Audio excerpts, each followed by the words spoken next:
Ready? Okay, here we go. Set? You are on.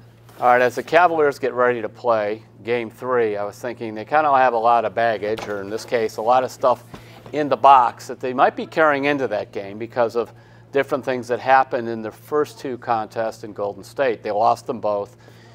I mean, basically, this is a do-or-die game for the Cavaliers in terms of your season will end if you lose. No team has ever come back from an 0-3 deficit in the playoffs to win.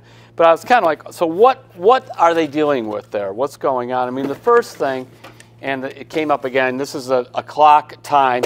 We all know that. J.R. Smith losing track of the time, losing track of the score, all those things at the end of Game 1 where he thought the Cavs actually were up by a point, the score was tied, and he gets a rebound with about 4.5 seconds left and pulls it out. But there's something else that could have won. That's a TO, timeout. And here's the problem. You know how sometimes they say he wasted a TO? That's what they did because they didn't use it. And I admit, when I was watching the game at that time, and I'm writing on deadline, it never struck me that the Cavs might have had one more timeout to call. And LeBron-James, on the eve of the game on Tuesday, was asked about that because on the bench there's some video now that shows where you could just tell he's exhausted. And at one point he says to the coaching staff, did we have a timeout left? And he found out they did, and he just kind of did one of those. And, you know, LeBron has come into some criticism, and I guess a little bit it's fair that he seemed so emotionally drained and devastated on the bench at the end of regulation in Game 1 that he just had nothing left and certainly didn't pick up his teammates going for the overtime where they lost. I mean, basically my view is he was kind of exhausted. 51 points is 51 points, and that's a lot of points. I have to admit I have a hard time getting down on LeBron about that.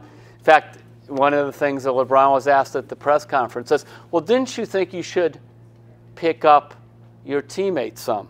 He paused for a while and he said, we're in the NBA Finals, aren't we? And basically, you know, here's the NBA Eastern Championship Conference shirt, and he's saying the reason, whether it's fans have it or the players, has a lot to do with LeBron James. So now the question is, going into Game 3,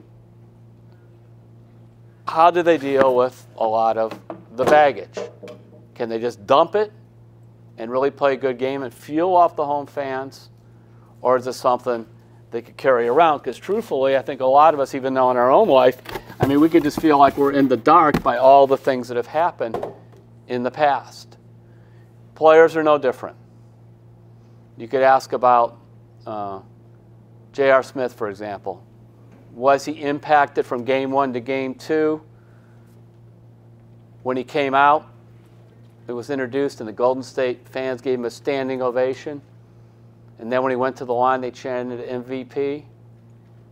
He tried to pretend it didn't bother him. He shot 2 for 9. He was terrible. It bothered him. He's not a robot. And he knew he messed up. And so I just am very curious, again, to see how the Cavs react. You know, this is the biggest game of the year.